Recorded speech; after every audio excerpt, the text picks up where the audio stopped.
In Dream Cycle, you play as Morgan Carter, a dedicated student of the arcane. For reasons we will leave you to learn, she finds herself trapped in an otherworldly dimension beyond the waking world known as the Dreamlands. Her search for a way out won't be easy. A curse has shattered the realm into thousands of shards of itself, 10,000 to be precise, like the one you see here. How Morgan lifts the curse depends on the level. For many of them, she must draw out and defeat an Eidolon boss. To do this, she absorbs ichor, released by collecting treasure, defeating enemies, and investigating anomalies.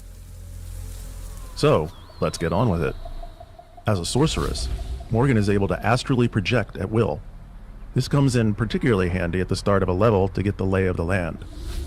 Projection promotes a tactical approach to playing Dream Cycle. Morgan sees items of interest as yellow highlights, and anomalies to be investigated in red. She can also tag enemies. And with that in mind, it's time to plan out where to go, how to get there,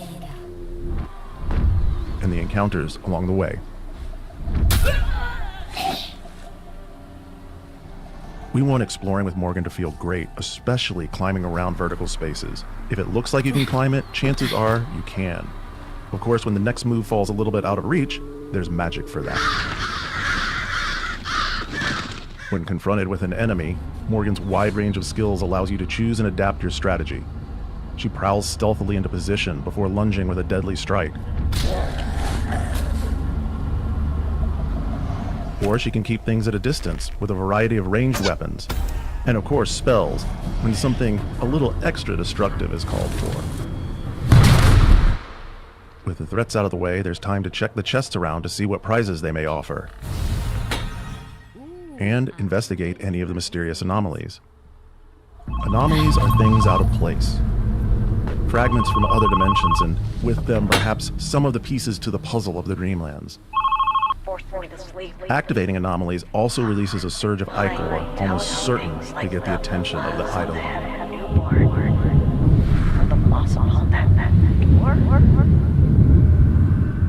Once called out, the Eidolon will aggressively seek out Morgan. Her tactical advantages will prove invaluable in letting her initiate combat on her terms.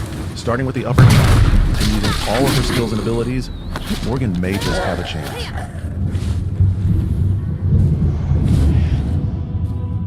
We hope you enjoyed this quick look at Dream Cycle. Join us as Morgan's adventure begins in early access on Steam next week.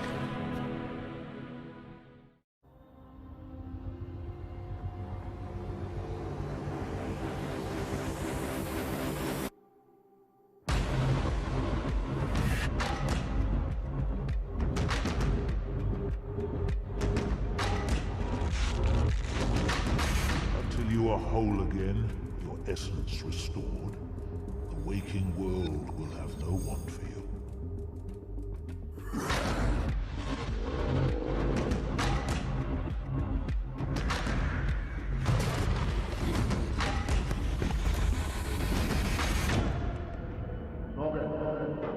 Wake up. Hello there. Hello. So, already in this one trailer alone, we see platforming, we see melee combat, there's a gun, a bow and arrow, psychedelic landscapes. What is this game? Well, so the Dream Cycle is basically, I feel like basically I've been kind of trying to make the same game for the last 30 years, but it's basically another attempt to try and capture that experience of going into like the mysterious unknown of the world, right? And part of that is the scale of it, right? And not knowing what you're going to find around the next corner. So it's truly a game of exploration and discovery. So before we dive into the actual gameplay, I'd love to know more about our main character. Is it Morgan Carter? Yeah, Morgan Carter, exactly. Yep. And then so the game is based obviously on the Dream Cycle stories of, or inspired by the Dream Cycle stories of Lovecraft. And so he wrote extensively about Randolph Carter, and Morgan is like the great grand niece of Randolph. And what's her story? What's the whole reason for being in this situation?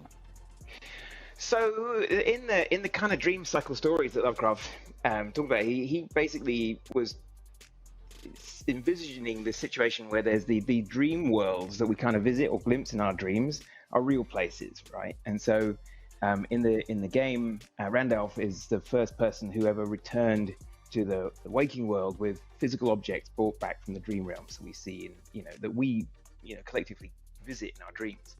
And so, years and years after that, Morgan is an occultist who also travels into the dream realms and is exploring through those areas. And it's a really amazing. The dream cycle worlds that Lovecraft came up with are really, really cool because they kind of have this endless quality to them. They're he's always throwing out these new areas. He'd be talking about the perfumed jungles of Cled or the vaults of Zin and so forth. And then he'd be talking about the strange beings that live there and what odd, things that they're trading amongst the other creatures within the dream realms, right? And it just makes this tapestry of the unknown that feels sort of endless. And it seems like an amazing place to create a game and to be able to go adventuring, because it's the kind of place where you're never going to really run out of things to see or do, explore or find. So we're going into this dream world to do some exploration. There's obviously some combat, some traversal, but what's the overall goal? So Morgan is basically trapped in the dreamland. She's had her power kind of removed, and so she's sort of trapped, and so she's searching after she's trying to regain her power so that she can escape from the dream realms, because she's essentially stuck there.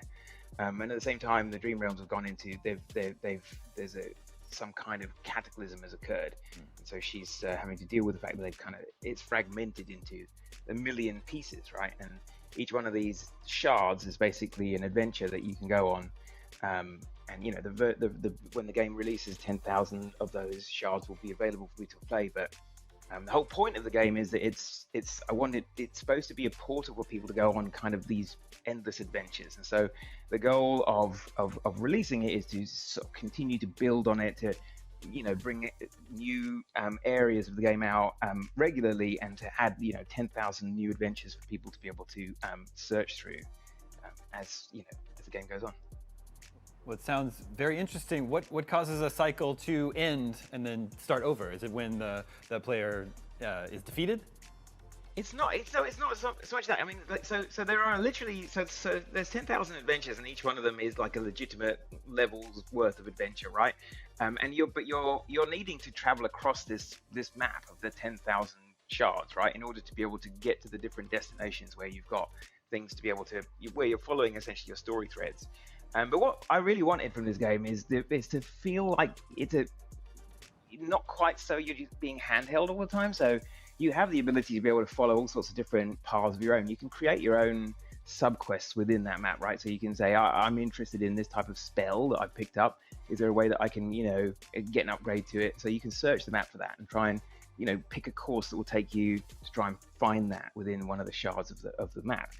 Or upgrades or different story threads. Each of the story threads that you follow can also give you different types of rewards and so forth, and give you backstory and move the plot forward. So it's just a very large space for people to be able to get that feeling of genuine exploration that is very rare in games, because games tend to be very manicured, right? Like there's a Disneyland feeling to a lot of games, because they're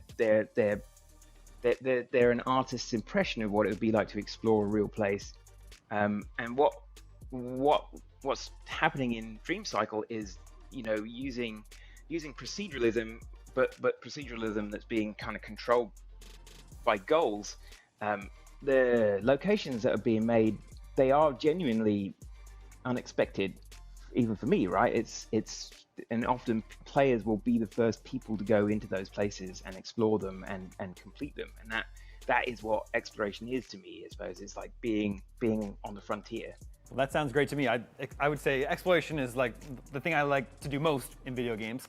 How big can we expect some of these levels or shards to be, and is there an average time you expect it would take players to complete one? You know, that's a thing in tuning. So it depends on the difficulty of the level, I suppose. There's as you travel across the map, there's areas of high difficulty and low difficulty. Right, low difficulty levels are faster to do, and so those ones are 20 minutes, 30 minutes, something like that. The harder levels can be quite a bit longer because you need there's more things to do basically. So and part of the concept of this game where there's just so many little shards is that you get to pick and choose that, right? The player gets to decide, I've only got 20 minutes or something to play, so I'm going to do a reasonably easy level tonight, and it makes for the whole experience a little bit more like jumping into a multiplayer. It's like a session. It's not quite such a big bite-sized thing, you're not going into a massive adventure. You don't know how many chapters. I'm going to go on a quick adventure. I'm going to have a laugh, and that can be it for tonight, right? Mm-hmm.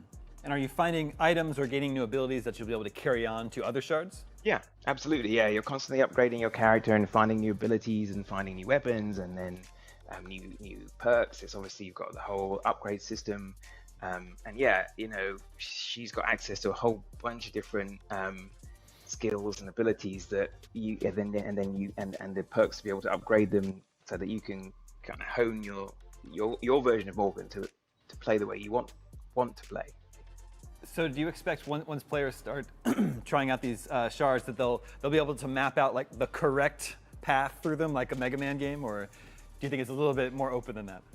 Well, it's totally open. I mean, that's the point. And like if you go the most direct route, then you'll see what other people have seen. If you stray off to the side, then you'll find places that perhaps no one's been to before. It's